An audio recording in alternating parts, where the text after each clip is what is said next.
Yo, it's Guido coming at you with a Tactics Talk. Welcome back in. Thanks for tuning in. I appreciate the support of the channel as always. Looking for other ways to do so. You can find those down in the description. All right, Avalon 304 Clan Senpai K91 PT Tier 9 Russian TD. This is an odd duck, right? Walks like a duck, quacks like a duck, must be a duck. Doesn't it sort of look duckish? Not like AMX 40 duck, but like a weird menacing duck. I don't know. Trying to work the duck thing into this. I don't know if it's working. I don't know. We are on Mountain Pass Dorf, Himmel's Pass. One of the more canalized maps in the entire game. Very annoying map, actually. Avalon sent me this. I tried to load it up, and it didn't work. So I sent a note back, said, it's an older version, can't use it. He says, I just used it, it was fine. I said, you're a liar. So I tried it, and I'm the liar. I don't know why it didn't work 3 times in a row. What?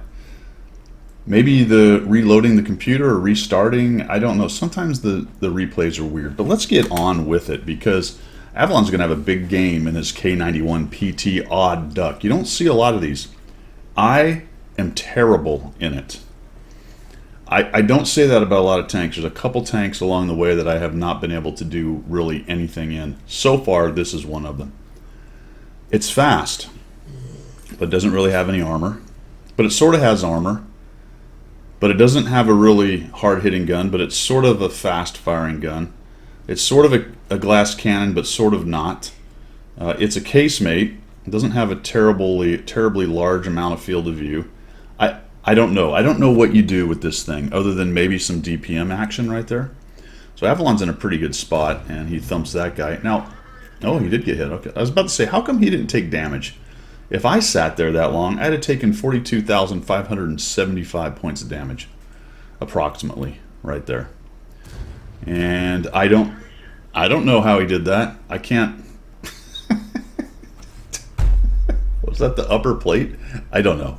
That was awesome. All right, this guy's getting hit too, and damage. Yes, he is. 410, of course. That makes sense to me. That was the side of the tank. Uh-oh. Centurion's got him figured out. Little blind shot. We're just going to sit there? He's looking for where that shot went. He says, surely that guy, quit calling me Shirley, cannot pen me. Uh-oh, that looks like it might have hit him, because I didn't see it hit the ground behind him. I'm going to be honest, I have no idea why this spot is working for him. Anytime I would go there and sit for that long, I would be deleted from the game. Sometimes you just... Oh my gosh, very nice. All right, so... Not a bad position for it, really. It's a low-slung TD. He was able to cover up a lot of his tank. Considerable amount of the upper superstructure. The lower plate was hard to see, if not impossible, based on where he was. So it's not like he just drove out in the middle and started firing away. But as far as just sitting in a place, holy cow. And the Artie didn't shoot at him. Tough shot for Artie, depending on where he goes right there. So he may not have really even had a shot. And I'm sure that's part of the calculus for why Avalon was there. Nice reaction, though. He sees the north is falling. Winter is coming, along with a Renagati and a K91 and a 5120 and a KV4 Kressel. Speaking of weird tanks, look at that weird group coming in there. A Kressel, a Suma, another K91. The Renagati's not that weird. Lots of people play that thing. So we'll come up to the top, and this is just going to be a feast, potentially, depending on where they are. There we go. So he uses the bush, and he thumps that guy. Puts Thor 431. So, as I said earlier, it shoots fast, doesn't hit particularly hard, but you can drop the damage if you're allowed to. And what Avalon said when he sent me the note is he doesn't know why people ignore this tank. Now, I don't know if maybe a little bit of where he was earlier he was ignored, but I don't know if anyone really had too many shots on him. We did discuss the Artie, but now he's up here, so this is probably the part of the game where these 4 guys are going to get shredded by Avalon in this great spot. I mean, this is just a feast right here. Nobody paying attention to him. He's just absolutely loving it. Notice he's going after the guys with turrets. I'm going to assume that's on purpose, and leaves the K91 alone, because they're the ones that are going to give him the most trouble. Oh, now he only has a shot on the K91, so he thumps that guy. And wait a minute.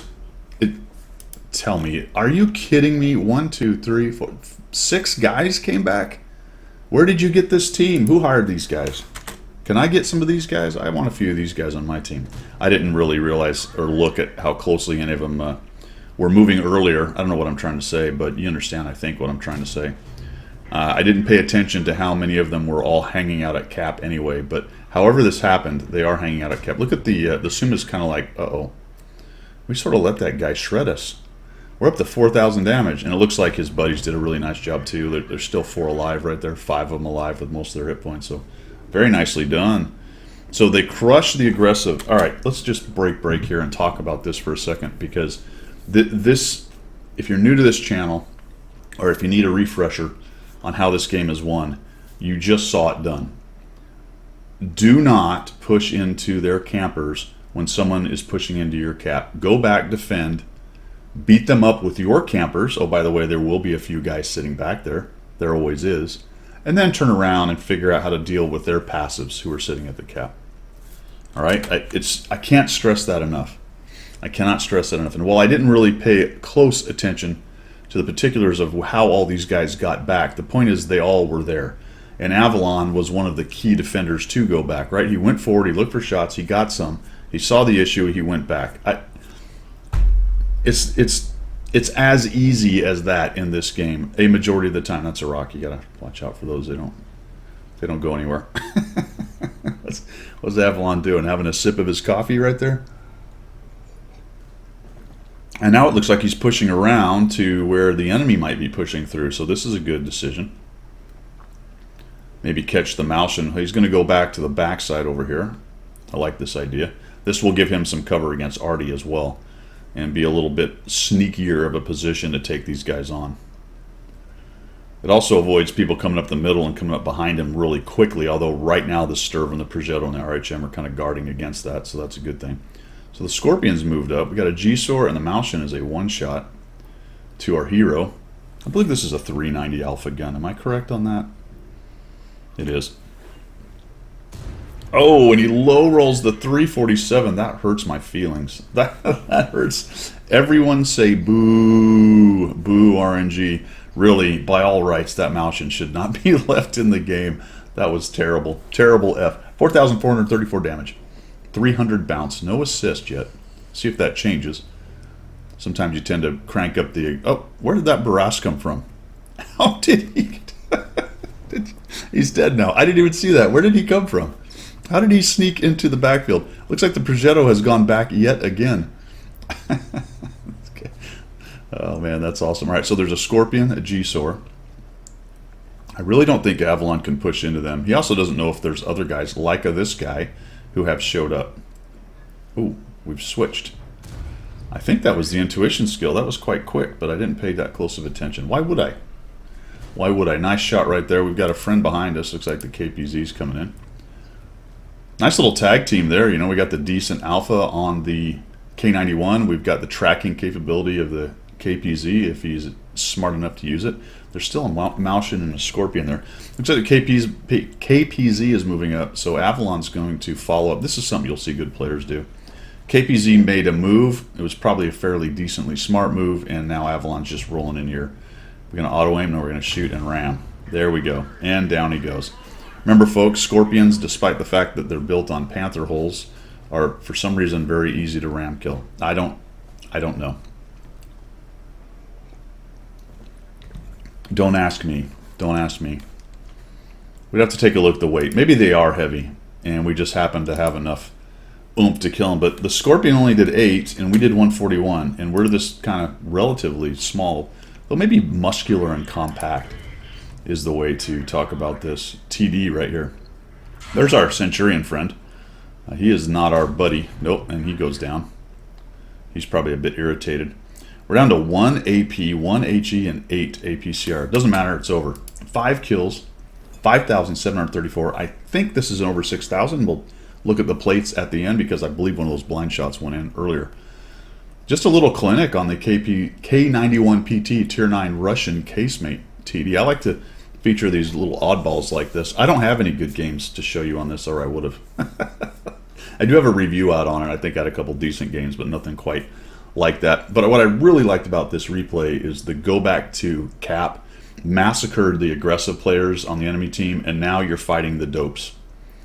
I mean, it doesn't get any, it doesn't, I can't be any clearer. It's not any. It doesn't really get any easier on how to win in this game. Then move forward, look for shots, pay attention to the main map on what's going on. If a flank collapses, go back and defend the cap. You are now fighting their ideally and usually beat up good players. The dopes are all sitting back, hiding behind rocks, behind trees, and back at the cap. The only time that's very different than that is if you had a team or part of your team pushed through. Let's say they ignored that the other flank fell and they won their flank and they just keep choking on in there. They may be fighting some of the enemy team's good players who have gone back. But in this situation, what you saw right there was not that. The enemy team pushed through the ice road and came right up onto the cap. Those are the only aggressive players more than likely on the team. It is that easy. Get rid of them and you just increase your chances by a bunch. Because now you're playing guys who camp and they have no idea how to push forward. And usually people who camp all game are not very good. Right, this is not an insult to people who camp all game necessarily. It's a fact.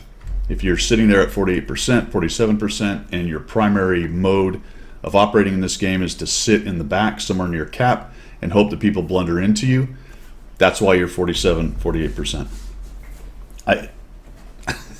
This is not an insult on your intelligence or whether you're a good person. It's just the way this game is played. This is how it is won more often than not. Should we pull it? Let's pull a percentage out of our rear. What would we say? How many games are won exactly this way? I would say at least 50%. At least 50%. All right, that's all I've got. See ya.